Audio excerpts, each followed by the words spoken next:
Et bonjour, ici Sébastien. J'espère que ça va bien. Aujourd'hui, je veux vous déballer devant vous une enveloppe que j'ai reçue de la part d'un développeur de jeux vidéo qui vient de l'Australie. Donc, on peut voir sur l'enveloppe on peut voir que ça vient bien de l'Australie. Donc, en fait, je vais le déballer. Je vais vous raconter un petit peu l'histoire par la suite de cette enveloppe. Donc, des ballons, c'est bien enveloppé, tant mieux. Donc, c'est le jeu Aero Art que j'ai reçu ici. C'est une édition, ça doit être l'édition australienne que j'ai. Je ne suis pas certain, mais voilà. Donc, c'est c'est un jeu pour, évidemment, pour Nintendo Switch. C'est le jeu, je l'ai reçu en fait de la part du développeur lui-même, Samuel North de Pixel Art Studio. Donc, j'ai discuté un petit peu avec lui par rapport à son jeu sur les réseaux sociaux et finalement, il m'a proposé de m'offrir une copie physique du jeu. Donc, j'en avais fait aussi la critique lors de sa sortie en l'édition numérique que j'avais testé sur Nintendo Switch, que j'avais quand même bien apprécié. C'est un jeu, un style Zelda-like 2D.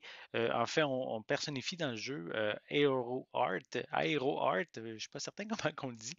Donc, c'est en fait le personnage principal va partir dans une aventure, un périple pour arrêter les plans diaboliques de son frère qui veut libérer un ancien mal qui a été scellé il y a en fait très très longtemps. Et pour justement vaincre, éviter que cette malédiction arrive, donc il doit euh, effectuer sa quête, et aussi ça va éviter en même temps une guerre de clans entre deux clans. Donc, ça fait un petit peu différent de sauver la princesse, un peu comme dans les jeux Zelda. Donc, j'avais bien apprécié un jeu visuellement très, très pixelisé, style 16 bits. Donc, ça rappelle beaucoup Zelda Link to the Past dans son univers, son aspect graphique.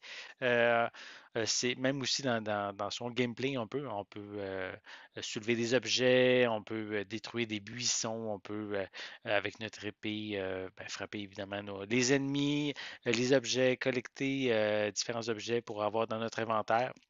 Donc, on a un jeu sensiblement dans la même veine que Zelda Link to the Past, avec aussi des donjons, donc dans lesquels on doit parcourir. Je vous invite, je vais mettre le lien de la critique que j'ai fait en dessous dans la vidéo, dans la description. Vous allez avoir peut-être une meilleure idée. Donc, je vais le déballer. Bon, j'ai réussi. Donc, je vais déballer la pochette. Je vais vous montrer l'intérieur. Mais même si c'est une édition là, qui est pas américaine, le jeu devrait fonctionner là, sans problème dans votre console. Donc, voilà. Donc, voici à quoi ressemble le devant, le cover. À part que ce soit indiqué ici, là, on voit que ce n'est pas l'édition américaine, mais comme je l'ai dit, il ne devrait pas avoir de problème pour jouer sur votre console. Voilà. Donc, et à l'intérieur, ben, assez simple, hein. Simplement la cartouche que je vais même tester devant vous. Je vais prendre ma Nintendo Switch. Donc, je vais mettre AeroArt dans ma console. On va vérifier si le jeu démarre. Ah, déjà, bonne nouvelle, il est détecté. Ce ne sera pas long. Voilà, donc le jeu démarre. Bonne nouvelle. Donc, il est compatible, euh, peu importe le modèle de console que vous avez, peu importe où est-ce que vous êtes sur la planète, le jeu n'est pas zoné.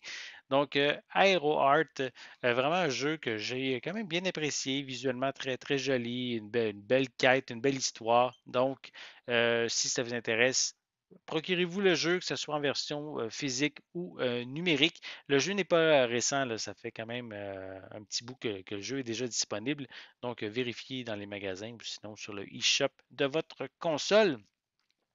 Et encore merci à Samuel North pour la copie du jeu. Vraiment content, je vais l'ajouter à ma collection. Donc, moi, en attendant, je vous souhaite une bonne journée, une bonne soirée et je vais être de retour très bientôt. À la prochaine.